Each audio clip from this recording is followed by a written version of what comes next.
Oh my goodness. Good morning, good afternoon, good evening. How you doing? My name is Merginator, or Thomas Mergle, if you prefer to say it that way. My legal real name. I don't know how to start this video.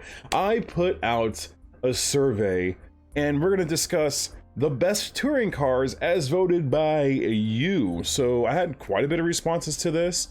And I'm going to do this again, but with Forza GT pretty soon. So if you want to participate in that, follow me on Twitter or X, whatever the hell you want to call it, and we will get those numbers. I don't collect information. I do not collect emails. It is completely anonymous. I won't come knocking at your door and saying, hey, why did you vote for that car? I won't do that. I don't collect information. So the best Forza touring race cars as voted by you. I'm basically just going to go to buy cars and just highlight over the cars that are in this division and then discuss the numbers they're in. And in last place at number 9 we have the Mercedes-Benz number 33 Mac Tools A45 A-Class. It was at 4.8% of the votes, so it was the least desirable car amongst the people who responded to the survey. And in 8th place, we have the Lynx & Co. number 62 Cyan Racing 03, which is pretty even on terms of how often I see him in lobbies. I really don't see Lynk & Co. I say Lynx because I always think the K is an X for some reason. But yeah, number 8 is the Lynk & Co. at 8.1% of the votes, so quite a big jump from last place, but still not enough to really get the popularity vote here. And the next 3 cars are all tied at 9.7%, which puts these cars all tied for 5th place. And I like all 3 of these cars. I've driven all of them. One has the most annoying sound ever, and that is the Hyundai Veloster N. This is tied for 5th place with the Honda Civic and the Ford Focus ST. All 3 of these cars tied for 5th place amongst the votes that you guys put in at 9.7% of the views. I mean 9.7% of the votes.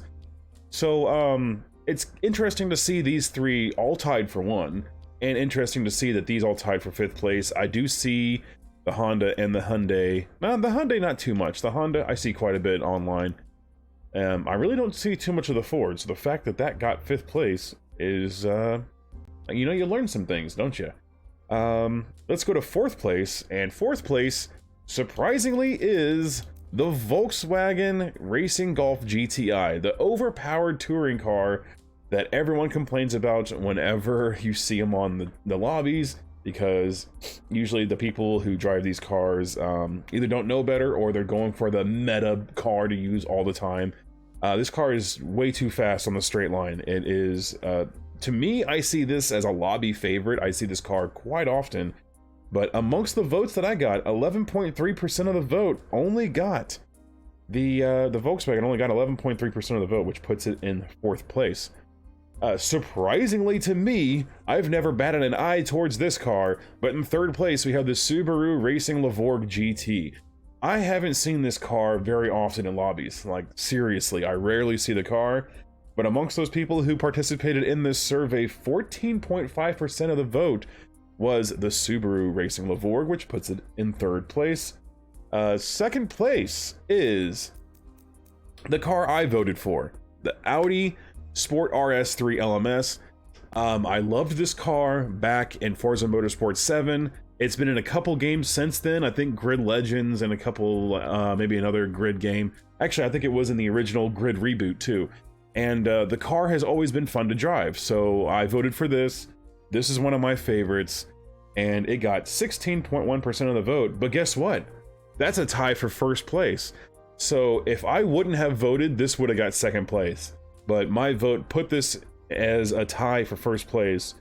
But amongst the community who added their votes to the mix, literally, the Vauxhall Astra surprised me. It came out as number 1. So there you go. I am going to put this as number 1, even though it did get tied with the Audi. But my vote created that tie. So taking my vote away from this survey the Astra is in first place. So that is pretty cool. I enjoyed the participation and the excitement to see which car was going to win. So yeah, thank you so much for doing that. We will do another survey for Forza GT.